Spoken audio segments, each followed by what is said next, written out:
দশম শ্রেণী প্রিয় শিক্ষার্থী সালদার স্যার ইউটিউব চ্যানেল থেকে তোমাদের সবাইকে স্বাগতম। আজকে তোমাদের জন্য আরেকটি নতুন ভিডিও নিয়ে এসেছি। প্রশ্ন সেট 2 সেরা প্রস্তুতি ইংরাজি মডেল প্রশ্ন। সেট নম্বর যেহেতু 2, আমি ইতিপূর্বে আরও একটি সেট আমার ইউটিউব চ্যানেলে দিয়ে দিয়েছি তোমাদের 2026 সালের প্রথম পর্যায়ক্রমিক মূল্যায়নের জন্য 40 মার্কের এই স্কুলের প্রশ্নটি বিশ্লেষণ সহ সম্পূর্ণ সমাধান দেখাবো।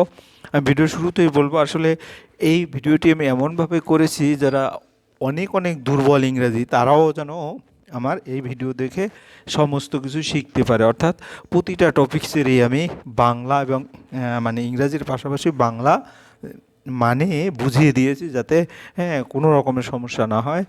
আর তোমাদের বলবো, যারা দেখবা যে ভালো রেজাল্ট করেছে বিগত মাধ্যমিক অথবা উচ্চ মাধ্যমিকে, তারা কিন্তু সবাই বেশি বেশি করে নিজের কনফিডেন্স গ্রো করার জন্য বিভিন্ন ধরনের স্ট্যান্ডার্ড মানের প্রশ্ন কিন্তু সলভ করে গেছে। কারণ এই প্রশ্নগুলি সলভ করলে কি হয়, একদিকে যেমন যখন অধ্যায়গুলি পড়ো তখন সেই অধ্যায়ের কোন দিকে গুরুত্ব সেটাও বোঝা যায়, আবার দেখা গেছে কিভাবে পড়তে হবে সেটাও ক্লিয়ার হয়ে যায়। যাই হোক, ভিডিওর শুরুতে বলবো, তোমরা যারা এখনও আমার চ্যানেলটিকে সাবস্ক্রাইব করোনি তারা এখনই চ্যানেলটিকে সাবস্ক্রাইব করে বেল আইকনটি প্রেস করে দেবে এরকম আরও অনেক ভিডিও পাওয়ার জন্য। এখানে সেট নম্বর 2 দেখতে পাচ্ছ। এখানে এক এক করে টোটাল দেখো, প্রথমে সিন কম্প্রিহেনশন, পরে একটা কবিতা, তারপরে আনসিন কম্প্রিহেনশন, তারপরে হচ্ছে তোমার গ্রামার, মানে ভোকাবুলারি, এবং লাস্টে রাইটিং।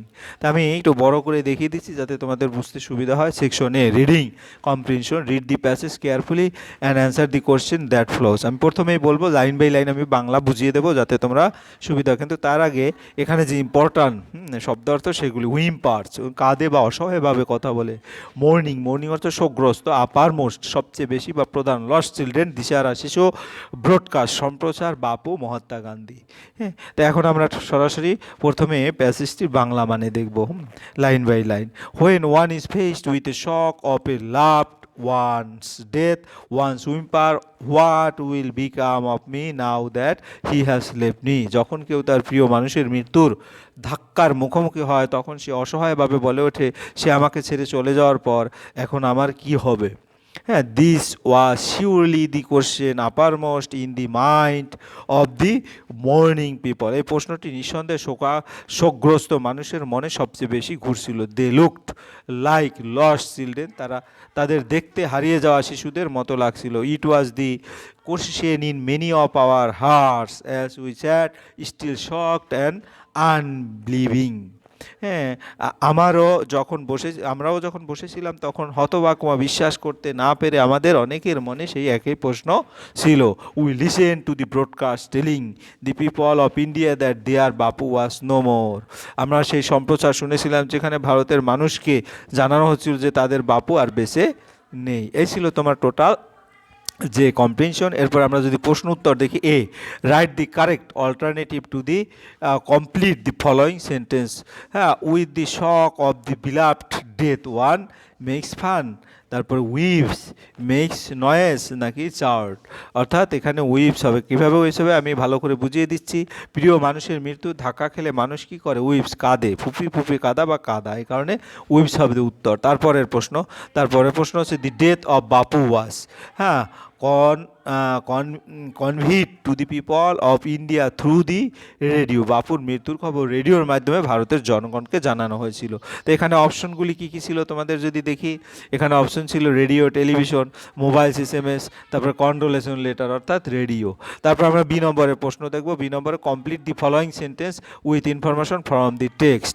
এখানে আসলে কমপ্লিট করতে বলছে, মানে ফিল ইন দি গ্যাপ সেটা, অর্থাৎ B number. Dash was surely the question uppermost the mind of mourning people. Mind of mourning people. আমরা যদি এখানে দেখি, এই যে মাইন্ড অফ মর্নিং পিপল এখানে কিন্তু আছে দিস ওয়াজ শিওরলি। তাহলে আমরা উত্তরটা কি দেব? আমার উত্তরটা যদি একটু দেখি এখান থেকে, বি নম্বরের উত্তর 1 নম্বরে গেল। এরপরে গিয়া হলো তোমার complete the following sentence with information from the text. তাহলে আমরা সি দেখি, who look like lost children and why. কে? 3 নম্বরের প্রশ্ন, কিন্তু was surely the question uppermost. This was surely the question uppermost, অর্থাৎ দিস ওয়াজ, এই দিসটা কি? What will become now when a face with the shock of, অর্থাৎ this ওয়াজটাই আমরা বলবো। We listen to the broadcast telling people of India, people of India that their Bapu was no more, এটা লিখতে হবে, that there was Bapu was no more. B নম্বর হয়ে গেল। এবার C number, who look like most children and why. হ্যাঁ, who look like, the mourning people look like lost children because they are shocked and felt helpless after the death of Bapu. অর্থাৎ শোকগ্রস্ত মানুষদের হারিয়ে যাওয়া শিশুদের মতো লাগছিল, এবং কারণ বাপুর মৃত্যুর পর তারা হতবাক অসহায় হয়ে পড়েছিল। এরপরে আমরা চলে যাব 2 নম্বরের প্রশ্ন, পোয়েম। আগে কবিতাটা আমরা ভালো করে লাইন বাই লাইন পড়বো। দি মাউন্টেন অ্যান্ড দি স্কোয়ারেল, পাহাড় এবং কাঠবিড়াল, হ্যাড এ কোয়ারেল, একটি ঝগড়ায় জড়িয়ে পড়েছিল। And the former call the letter little brick, এবং প্রথম জন পাহাড়, দ্বিতীয় জনকে কাঠবিড়ালি ছোট অহংকারী বলে ডাকলো। বান রিপ্লেড বুন, অর্থাৎ কাঠবিড়ালি উত্তর দিল। তারপরে we are doubtless very big, তুমি নিঃসন্দেহে খুব বড়, but all sorts of thing and weather, কিন্তু সব রকমের মানুষ, জিনিস আর সব ধরনের আবহাওয়া, must be taken in together, একসঙ্গে নিয়েই ভাবতে হয়। টু মেক আপ এ ইয়ার, একটি বছর সম্পূর্ণ করতে, অ্যান্ড স্ফিয়ার, এবং একটি পূর্ণ পৃথিবী গোলক গঠন করতে। এরপরে আমরা টিক দেব, দেয়ার ওয়াজ এ কোয়াল বিটুইন, হ্যাঁ, the mountain and the squirrel, the mountain and the squirrel, অর্থাৎ এই নম্বরের উত্তর হবে। হ্যাঁ, the mountain and the tree, ও এই নম্বর আছে mountain and tree, mountain and squirrel, অর্থাৎ ডি নম্বর হবে উত্তর, 4 নম্বর। The wall boon in the poem refers to, ঝগড়া হয়েছিল পাহাড় ও কাঠবিড়ালির মধ্যে। দি ওয়াল বুন রেফার্স টু, অর্থাৎ বুন শব্দটি কাঠবিড়ালিকে বোঝায়। দি স্কোয়ারেল, অর্থাৎ 3 নম্বরের উত্তর হবে। তাহলে এটা 3 নম্বর দি স্কোয়ারেল হবে। Answer the following question, who is bigger than whom. তাহলে who is bigger than whom, the mountain is bigger than the squirrel, অর্থাৎ পাহাড়টি কাঠবিড়ালির চেয়ে বড়। What do you mean by prick?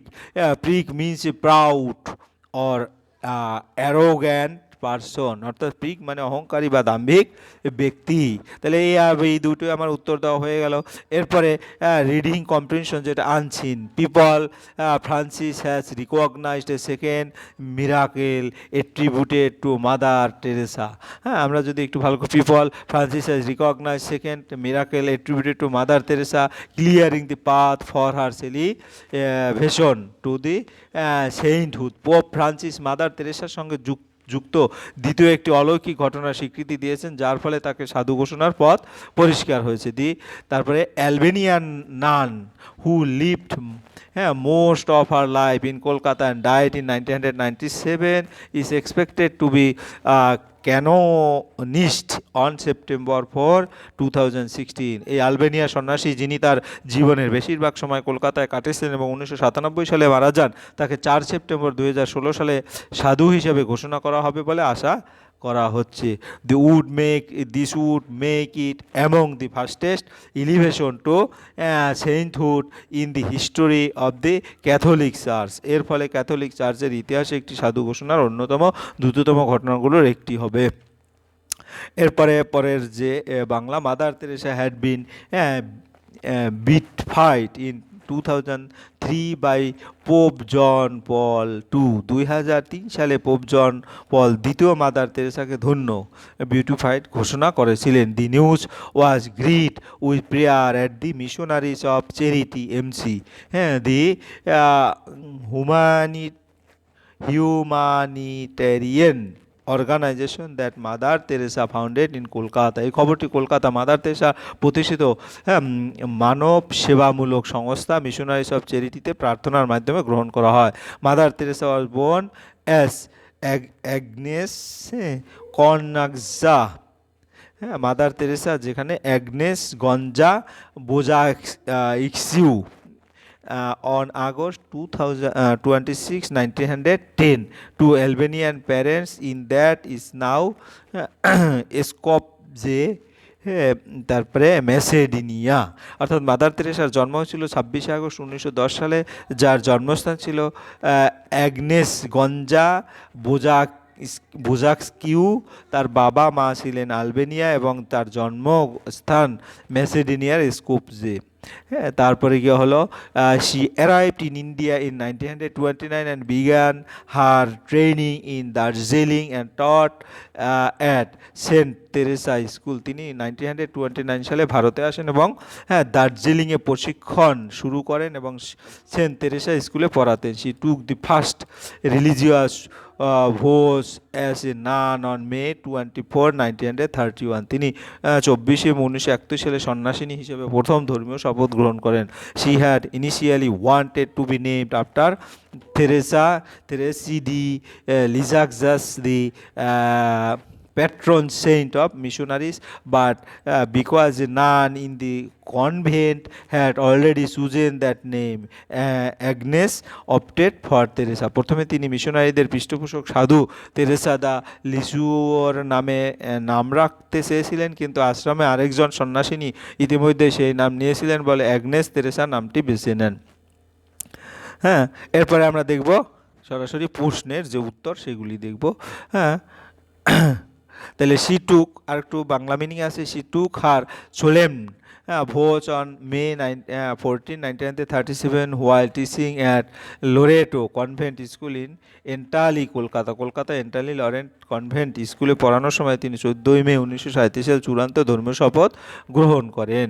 হ্যাঁ, তারপরে she founded Missionaries of Charity in 1950 after being struck by the poverty in the streets of the city that had been immensely affected during the Bengal famine in 1943 and communal riots in 1946। 1943 সালে বাংলা দুর্ভিক্ষ এবং 1946 সালে সাম্প্রদায়িক দাঙ্গায় মারাত্মকভাবে ক্ষতিগ্রস্ত কলকাতার রাস্তায় মানুষের দারিদ্র্য দেখে গভীরভাবে মর্মাহত হয়ে তিনি 1950 সালে মিশনারিজ অফ চ্যারিটি প্রতিষ্ঠা করেন।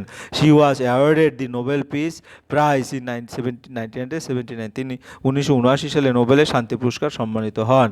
ইম্পর্ট্যান্ট ওয়ার্ড যদি বলে, ক্যানোনিস্ট সাধু হিসাবে ঘোষণা, তারপরে বিউটিফাইড ধন্য ঘোষণা করা, হিউম্যানিটেরিয়ান মানব সেবামূলক, ইমেন্স অত্যন্ত বেশি, কমিউনাল রায়ট সাম্প্রদায়িক দাঙ্গা। হ্যাঁ, এখন আমরা প্রশ্নের উত্তরগুলি দেখব। ঠিক the right answer. In Kolkata Mother Teresa founded Missionaries of Charity, অর্থাৎ এটা বি নম্বরের উত্তর হবে। তারপরে তেরেসা বিকাম নান ইন, কবে তেরেসা কলকাতায় মাদার তেরেসা মিশনারি প্রতিষ্ঠা করেছিলেন। হ্যাঁ, Teresa became nun in 1931, B number উত্তর হবে। হ্যাঁ, এরপরে তেরেসা 1931 সালে সন্ন্যাসিনী হন। Mother Teresa had been dash in 2000, Mother Teresa had been dash in 2003 beatified, অর্থাৎ 2013 সালে মাদার তেরেসা ধন্য ঘোষণা করা হয়। তারপরে দেয়ারও আছে ফিমেইন ইন বেঙ্গল ইন 1943, অর্থাৎ 1943 সালে বাংলায় দুর্ভিক্ষ হয়েছিল। Answer the following, what was the original name of Mother Teresa? Agnes Gonxha Bojaxhiu. মাদার তেরেসার আসল নাম অ্যাগনেস গঞ্জা বোজাস্কিউ। তারপরে who will be elevated to sainthood? Mother Teresa. Mother Teresa সাধু হিসেবে ঘোষিত হবেন।